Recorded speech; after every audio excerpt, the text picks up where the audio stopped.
नमस्कार दोस्तों, स्वागत है आपका BMJ एकेडमी में। दोस्तों, लुसेंट साइंस के ऑब्जेक्टिव क्वेश्चन प्रैक्टिस सीरीज़ में आज हम फिजिक्स के 50 महत्वपूर्ण प्रश्नों को देखेंगे। दोस्तों, कोई भी कॉम्पिटिटिव एग्ज़ाम जिसमें साइंस सेक्शन से प्रश्न आते हैं उनके लिए यह वीडियोज़ काफ़ी महत्वपूर्ण है।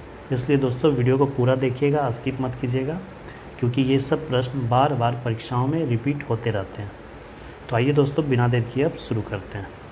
प्रत्यावर्ती धारा को उद्दिष्ट धारा में परिवर्तित करने वाली युक्ति को क्या कहते हैं? इसे कहते हैं रेक्टिफायर। विद्युत फिटिंग्स में एक तार को भूसंपर्कित किया जाता है, इसका कारण क्या है? इसका कारण होता है कि यदि शॉर्ट सर्किट हो जाए तो धारा भूमि में चली जाए। विभवांतर का मात्रक क्या होता है? विभवांतर का मात्रक वोल्ट होता है। एक आदर्श वोल्ट मीटर का प्रतिरोध कितना होता है? आदर्श वोल्ट मीटर का प्रतिरोध अनंत होना चाहिए। प्रतिरोध का मात्रक क्या है? प्रतिरोध का मात्रक होता है ओम। घरों में लगे पंखे, बल्ब इत्यादि लगे होते हैं, किस क्रम में लगे होते हैं? श्रेणी क्रम में या समानांतर क्रम में? ये होते हैं समानांतर क्रम में, क्योंकि अगर श्रेणी क्रम में लगाया जाए, एक भी स्थान पर अगर कहीं फॉल्ट हुआ तो फिर सारे उपकरण कार्य करना बंद कर देंगे। किसी चालक के सिरों के बीच विभवांतर उसमें बहने वाली धारा के समानुपाती होता है। यह नियम किसका है? यह ओम का नियम है। विशिष्ट प्रतिरोध का एसआई मात्रक क्या होता है? इसका एसआई मात्रक होता है ओम मीटर। यदि 3 ओम और 6 ओम के प्रतिरोध समानांतर क्रम में जोड़े जाएं तो संपूर्ण प्रतिरोध क्या होगा? संपूर्ण प्रतिरोध इसका आ जाएगा 2 ओम। अब देखिए कैसे होगा। जब समानांतर क्रम में हो तो फार्मूला होता है 1/r equal to R equivalent equal to 1/r1 plus 1/r2। अब यहाँ पे R1 कितना है 3 और R2 कितना है 6, तो 1/3 प्लस 1/6। अब इसे हम सॉल्व करेंगे। यहाँ 6 हो जाएगा, ये 2 हो जाएगा और ये 1 हो जाएगा। 3/6, 3 2 6 कट जाएगा, 1/2। अब यहाँ 1/r इक्वल टू कितना आ गया? 1/2, तो इसलिए R इक्वल टू कितना हो जाएगा? 2 ओम। इस तरह इसका उत्तर हो जाएगा 2 ओम। एक शुष्क सेल में कौन सी ऊर्जा पाई जाती है? शुष्क सेल में रासायनिक ऊर्जा होती है। एक सामान्य शुष्क सेल में विद्युत अपघट्य होता है, उसमें अमोनियम क्लोराइड होता है। एक कार बैटरी में प्रयुक्त विद्युत अपघट्य होता है। कार बैटरी जो प्रयोग करते हैं हम, उसमें सल्फ्यूरिक एसिड तेजाब होता है। वोल्टीय सेल के आविष्कारक कौन है? वोल्टीय सेल के आविष्कारक थे एलेक्जेंड्रो वोल्टा।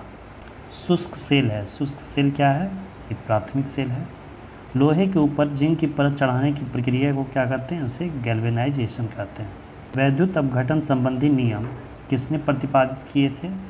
ये किए थे फैराडे ने। विद्युत फ्यूज में इस्तेमाल किए जाने वाले मिश्र धातु में क्या होना चाहिए?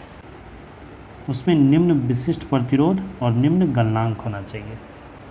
आमतौर पर सुरक्षा फ्यूज लगाने के लिए प्रयोग होने वाली तार किस पदार्थ की बनी होती है? वह टीन और सीसा की मिश्र धातु की बनी होती है। बिजली के बल्ब का फिलामेंट किस तत्व से बना होता है? यह टंगस्टन का बना होता है। विद्युत हीटर का एलिमेंट निम्नलिखित में किस धातु का बना होता है? ये नाइक्रोम की तार का बना होता है। यदि 100 वाट वाले 10 बल्ब प्रतिदिन 1 घंटा जलते हैं तो प्रतिदिन विद्युत ऊर्जा के उपयोग का मान कितना होगा? 100 वाट के 10 बल्ब हैं, 100 गुना 10 हो गए 1000 वाट जला 1 घंटा, तो एक दिन में कितना हो गया? 1 यूनिट। 1000 किलोवाट इक्वल टू होता है 1 यूनिट। तड़ित चालक का आविष्कार किसने किया था? तड़ित चालक के आविष्कार किए थे बेंजामिन फ्रैंकलिन ने। निम्न में से कौन विद्युत अनुचुंबकीय है? विद्युत अनुचुंबकीय होता है क्रोमियम।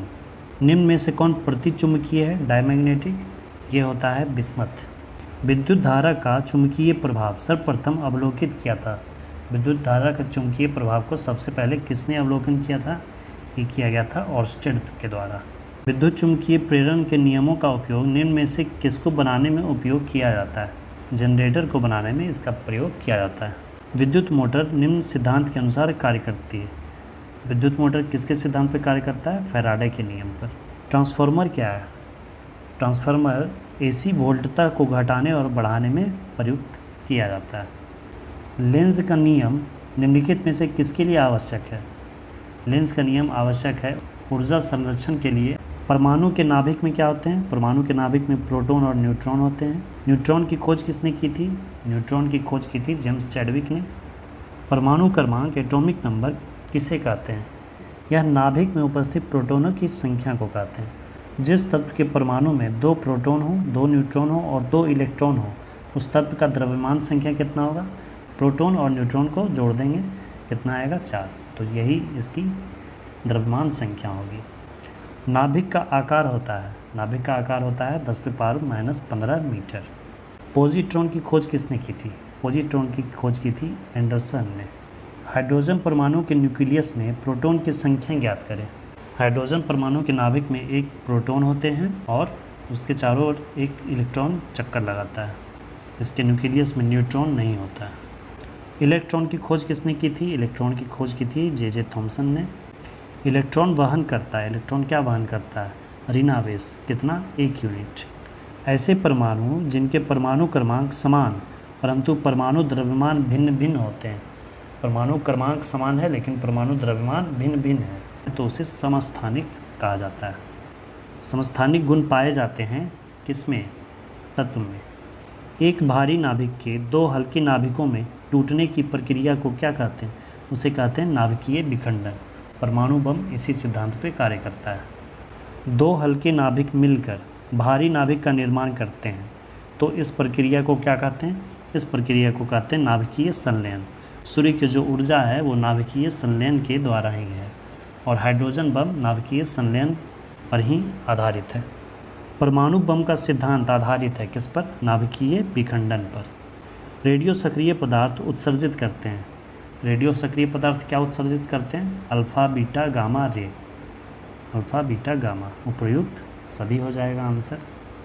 कोबाल्ट 60 आमतौर पर विकिरण चिकित्सा में प्रयुक्त होता है क्योंकि यह उत्सर्जित करता है, यह गामा किरणें उत्सर्जित करता है। नाभिकीय रिएक्टर में निम्नलिखित में से किसे मंदक के रूप में प्रयोग किया जाता है? मंदक के रूप में प्रयोग करते हैं ग्रेफाइट का। परमाणु पाइल, एटॉमिक पाइल का प्रयोग कहाँ होता है? एटॉमिक पाइल का प्रयोग होता है नाभिकीय विखंडन के प्रचालन में। क्यूरी किसकी इकाई का माप है?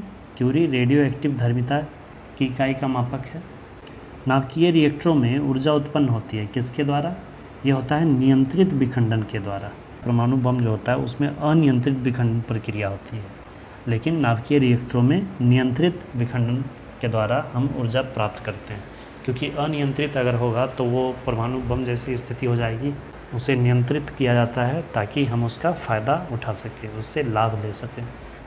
नाभिकीय रिएक्टर में भारी जल D2O ड्यूटेरियम ऑक्साइड का प्रयोग किस रूप में किया जाता है?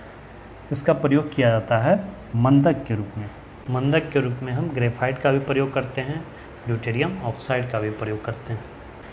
तो ये थे दोस्तों फिजिक्स से 50 most important objective questions. I hope कि यह वीडियो आपके लिए हेल्पफुल हो। दोस्तों वीडियो को अंत तक देखने के लिए धन्यवाद। जय हिंद।